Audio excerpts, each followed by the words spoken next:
விடுதலை சிறுத்தை கட்சியினுடைய உழைப்பு இல்லாமல், தியாகம் இல்லாமல், பிரச்சாரம் இல்லாமல், அவர்கள் ஓட்டு போடாமல், மதிமுகவினுடைய பிரச்சாரம் இல்லாமல், அவர்களுடைய உழைப்பு இல்லாமல், கம்யூனிஸ்ட் தோழர்களுடைய பிரச்சாரம் இல்லாமல், உழைப்பு இல்லாமல், அந்த தோழர்கள் ஓட்டு போடாமல் திமுக ஆட்சிக்கு வந்துச்சா? கிடையாது. இத்தனை பேருடைய உழைப்பினால் ஆட்சிக்கு வந்த கட்சி தான் திமுக. ஆனால் அதிகாரத்தில் யார் இருக்கா? திமுக. அமைச்சரவையில் யார் இருக்கா? திமுக. இது சமூக நீதியா, சமூக அநீதியா?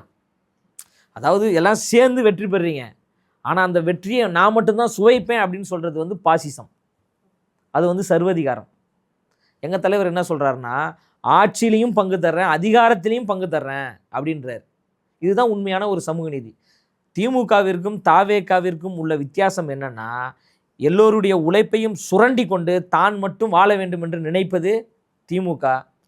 எல்லோரையும் அரவணைத்து கொண்டு தாய் உள்ளத்தோடு நேசித்து எல்லோருக்குமான சம பங்கீடை கொடுப்பது தாவேகா. இதுதான் வித்தியாசமே.